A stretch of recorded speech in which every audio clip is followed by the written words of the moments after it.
It started 4 days ago. In a small town, on the edge of a country that no longer appears on any map, people still looked to the sky, unsettled by the unnatural silence. At first, no one knew what was happening. The sky seemed to darken in a strange, unfamiliar hue, darker than any night. Then, a sound, not like thunder, but a deep, rumbling hum. Too long, too close.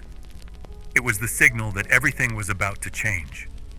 Someone said it was just a localized problem, but when the networks went down and the lights began to flicker out, one by one, we understood this was no mere glitch. And now, here I am, transmitting into the void. This is Captain James Callahan, Senior Systems Engineer, United States Armed Forces. If you're receiving this, some part of our infrastructure still holds. A relay, a repeater, maybe a survivor.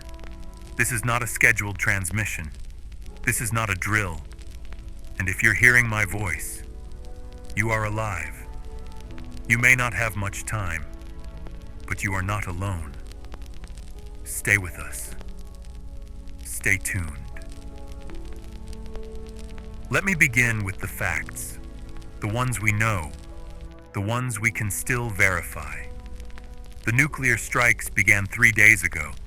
They were precise, surgical, too precise for it to be an accident.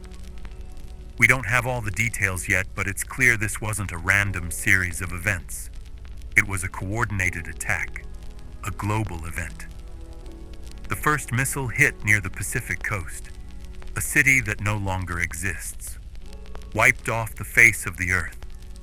A few hours later, another strike, and then more. I don't need to tell you about the shockwaves, the devastation. You've seen the aftermath yourself. But there's something you may not realize. We were always in range, every one of us. The targets were not just military bases or key cities. They were infrastructure hubs, power grids, satellite relays, anything that kept the system running. It wasn't just an assault on our land, it was an assault on the heart of civilization.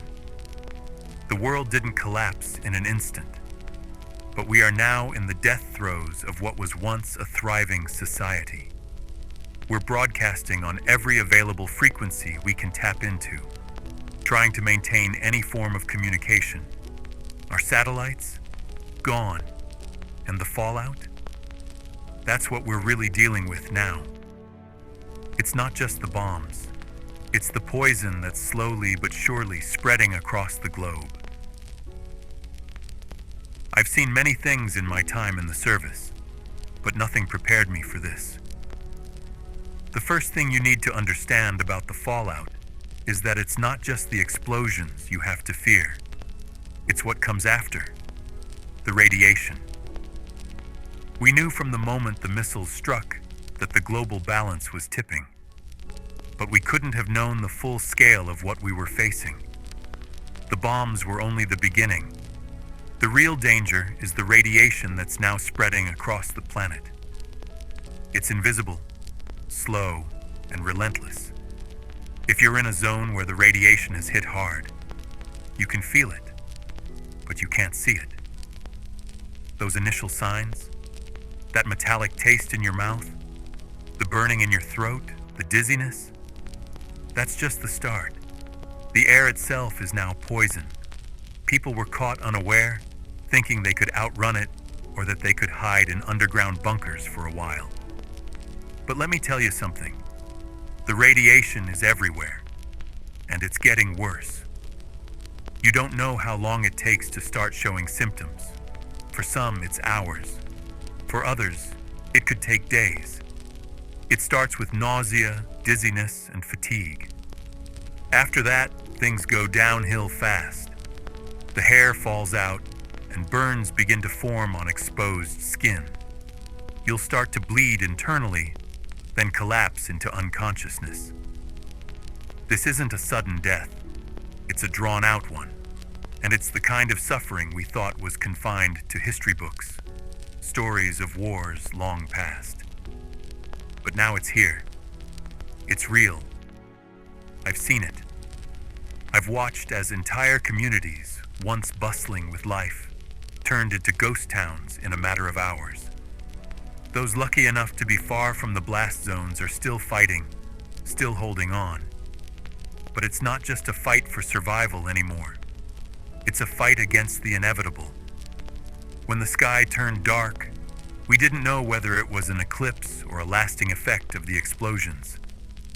It didn't matter. The dust, the ash, and the nuclear particles that hang in the atmosphere are blocking the sun, making the days feel endless. Everything feels wrong. And the worst part? We don't even know how far this has spread. The winds carry the fallout, and it doesn't care about borders. It moves across continents, wiping out everything in its path. It doesn't stop until everything is poisoned. You might think you can escape to the countryside or out to the mountains, but let me tell you, no place is safe anymore. Even the most isolated places are being affected. It's the great equalizer. We can't hide from this. We can't outrun it. The air is growing colder by the day. The weather pattern's unstable. No one knows what to expect next, and the uncertainty is perhaps the worst part. The fallout will last for years. This is not a temporary disaster. This is a reordering of the world as we know it. As I said, when the missiles first struck, we didn't realize the full scope of what we were dealing with. Even those of us with the highest security clearances weren't briefed on the specifics. We were kept in the dark until it was too late. But the signs were there. We just didn't want to believe them.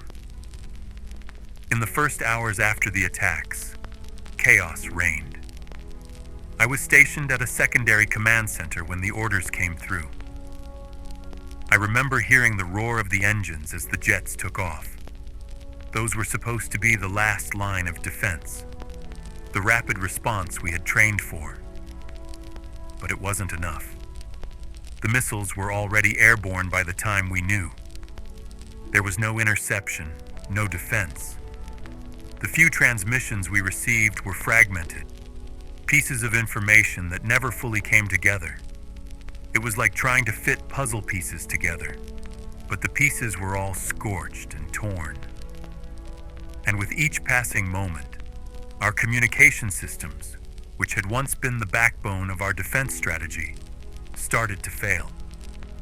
Satellites dropped out of orbit, and ground communications were severed. Military bases lost contact with each other, and government installations were compromised. In those first few hours, there was no clear command, no directives. It was every man for himself. And then the countdown began. People who had never been in a combat zone found themselves fighting in one. The streets were filled with confusion and panic. Many of the military personnel who survived were lost in the chaos of trying to reestablish communication. People who had been part of the system, part of the very fabric of how we functioned, were now completely isolated. They had no orders, no guidance. And when it became clear that the fallout would be widespread, the true panic began. We tried to use the military relay stations to send out warnings, but they too were falling. The civilian government had collapsed, unable to respond effectively to a disaster of this magnitude. It was the worst-case scenario we had been drilled to prepare for, but no one truly believed it would ever happen. And when it did, we were unprepared. Once the nuclear strikes hit, it wasn't just our infrastructure that was affected. It was the very concept of order. People no longer trusted the government, no longer trusted the military, no longer trusted the systems that had once held everything together. Civilian law enforcement was overwhelmed and disappeared almost overnight.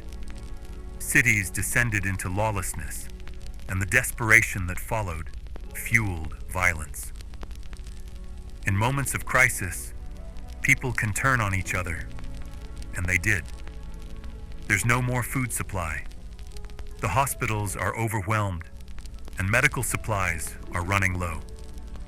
Most of the specialists who could have helped are gone, casualties of the initial blast, or simply abandoned as the world fell apart. And even now, as we broadcast, we don't know how long this will last. We have no idea what the future holds. What remains? We've seen the breakdown of social order, the collapse of the systems that once held us together.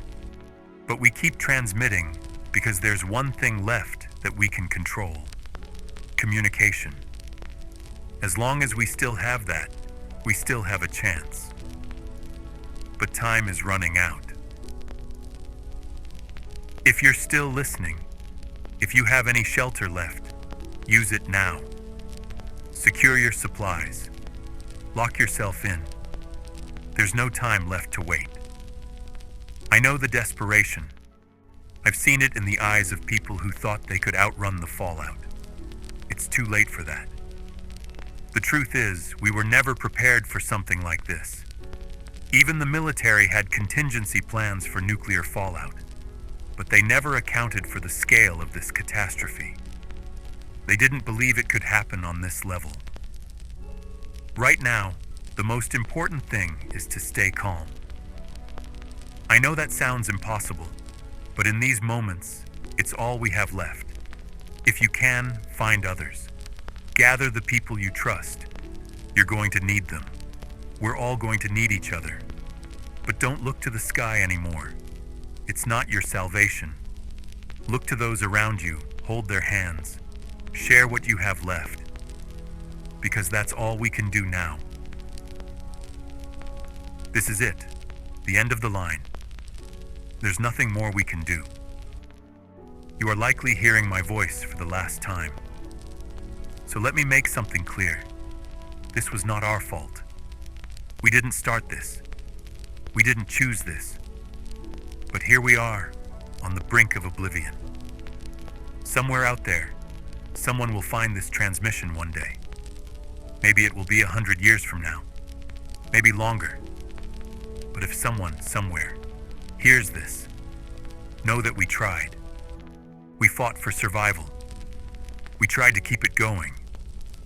And when the lights went out, we kept talking, hoping that someone would hear. So to the few of you still holding on, to the ones who didn't give up, know this: you are not alone. Not yet.